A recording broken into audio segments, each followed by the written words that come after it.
香港黑帮历史悠久，人数众多，再加上香港这个国际大都市催生，日渐呈现出国际化的趋势。台湾黑帮秉承黑金文化，大多帮派都登记在册，并且许多帮会成员都在向政坛靠拢，呈现出政治化的趋势。那么国际化的香港黑帮和政治化的台湾黑帮对决起来，到底孰强孰弱呢？董事长，这本是这个月送来的所有账目本，其余的100亿款项已经汇入银行了。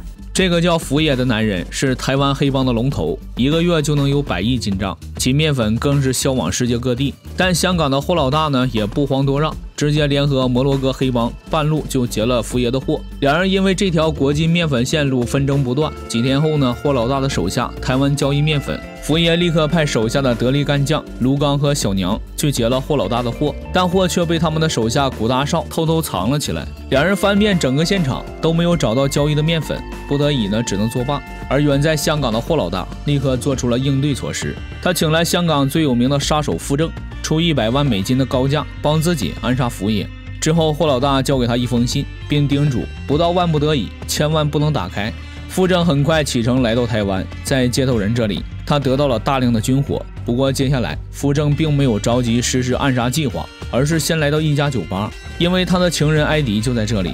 不过他不知道的是，这个艾迪也是霍老大的人。几天后呢，傅正查到福爷将会到一间教堂祷告，于是呢立刻展开行动。而福爷这边呢也很快收到风声，他立刻起身离开教堂。不过福爷也并没有太过担心，他身边保镖成群，想动手也绝非易事。但福爷万万没想到，傅正居然会藏到车子下面。福爷连中数枪，当场身亡。小弟们在卢刚的带领下开始疯狂追杀傅正，子弹如雨点般向他射去。接应傅正的小弟刚到现场，就被福爷的小弟活捉。傅正走投无路，就在这时呢，一辆红色的跑车飞驰而来。傅正赶紧上车，这才发现接应他的竟是艾迪。原来他居然是霍老大的人。不过傅正还没来得及惊讶，后面福爷的手下就追了过来，但艾迪却一脸镇定。在经过一个路口之后，他立刻引爆炸弹，看来他早就安排好了一切。两人成功逃脱，但那个被抓住的手下就没那么幸运了。卢刚和小娘对他进行了惨无人道的折磨，虽然他一直守口如瓶，但在被锯断一条胳膊后终于扛不住了，将所有的事和盘托出。原来一切呢都是霍老大的阴谋，而他派傅正到台湾不仅仅是为了杀死福爷，更是为了上次交易时被劫走的面粉。其实霍老大早就在福爷身边安插了卧底，这个人就是古大少。傅正的第二个任务就是将古大少手里的货安全的带回香港。小娘听后立刻带着手下冲到古大少的住处，将这里的人尽数杀死，然后潜伏在附近，因为他知道傅正想要离开台湾一定会来找古大少。果不其然，没过多久呢，艾迪就带着傅正来到了这里。杀手们鱼贯而出，但他们又怎么会是傅正的对手呢？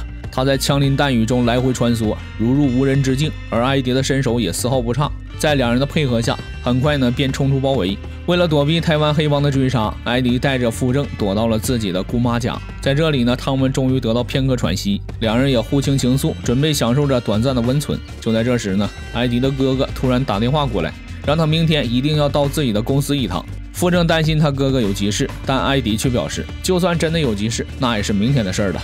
一夜温存过后，两人这才赶到哥哥的公司。原来古大少将那包面粉寄放在了艾迪哥哥这里，并嘱咐艾迪和傅正一定要带回香港。不过同时艾迪也收到了一封霍老大寄来的信，信上的内容则让他大吃一惊。霍老大要艾迪杀了傅正，只是艾迪那么喜欢傅正，又怎么忍心对他下手？接下来呢，艾迪不仅没有执行霍老大的命令，反而和傅正开始了甜蜜的约会。两人逛街吃饭去游乐场，可就在他们完全沉浸在两人世界中时，小娘已经找到艾迪的哥哥，并毫不留情地将他杀死。两人约会过后回到姑妈家中，谁知姑妈已经被小娘绑架，艾迪刚想反抗，小娘就将姑妈残忍杀死。随后呢，对着艾迪疯狂射击，好在傅正及时赶来救下了艾迪。就在他准备拉着艾迪逃走时，卢刚突然破门而入。不过明明可以一枪解决问题的卢刚，竟突然提出要和傅正单挑，结果让傅正抓到机会，他和艾迪拿起皮包就逃到了树林里。卢刚紧追而来，两人围绕皮包再次展开搏斗，可卢刚终究还是小看了傅正，最终被他一脚踹下山崖，两人继续逃走。此时呢，小娘也带人追了过来。这一带经常有猎户出没，因此呢有大量的捕兽陷阱。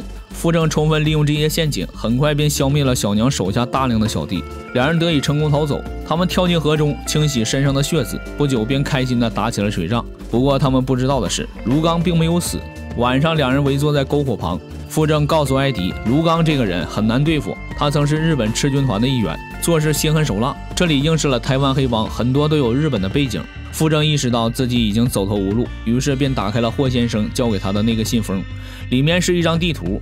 霍先生让他去向一个叫牛哥的人寻求帮助。见了牛哥之后，他虽然答应帮助傅正离开台湾，但却有一个条件，那就是傅正必须拿包面粉交给他。原来这家伙也想黑吃黑，但眼下傅正已经没有更好的办法了，只能交出了那包面粉。随后呢，牛哥还贴心的为两人提供了大火力军火。次日一早呢，傅正和艾迪来到码头，岂料接头人已经被卢刚收买。一场激烈的枪战过后，两人再次逃走。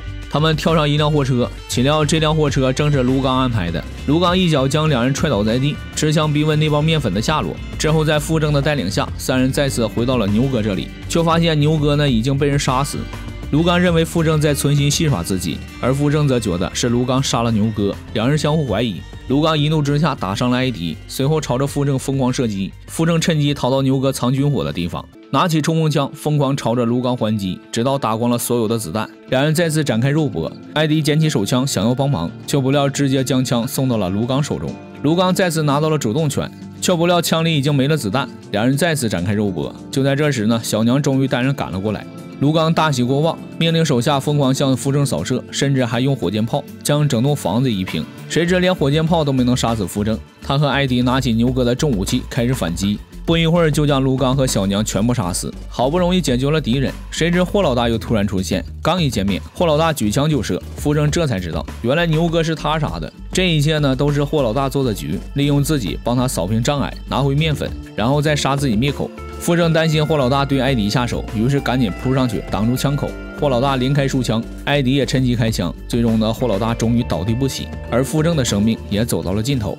这场台湾黑帮和香港黑帮的对决也就此落下了帷幕，最终只有艾迪活了下来。这部《黑帮战将》是1990年上映的作品，依稀记得小时候在录像厅看过这部电影，当时被影片中的枪战场面以及两大黑帮的狠毒震惊得说不出话来。中间男主和女主的那一段床戏也让人格外激动，算得上是一部性启蒙片了。如今再看这部电影，虽然没了当年的那种激动的心情，但总的来说，这还是一部港味十足的电影。只不过在看完后才猛然发现，电影的导演中居然有吴一将。查阅了资料之后才知道，这似乎是他联合执导的唯一一部电影。用如今的眼光来看，虽说片头影片的格局非常宏大，将香港黑帮和台湾黑帮的斗争上升到了国际化，但影片主线故事却与开头的格局格格不入。况且一个月入100余亿的黑帮大佬，居然在开头几分钟就被干掉了，以至于台湾和香港两大帮派的斗争都集中到了一个杀手身上，不免让人有些遗憾。但是总的来说，影片整体故事还是比较流畅的，反转也比较吸引人。虽然有些细节处理不是很到位，但站在情怀的角度，影片还是十分值得一看的。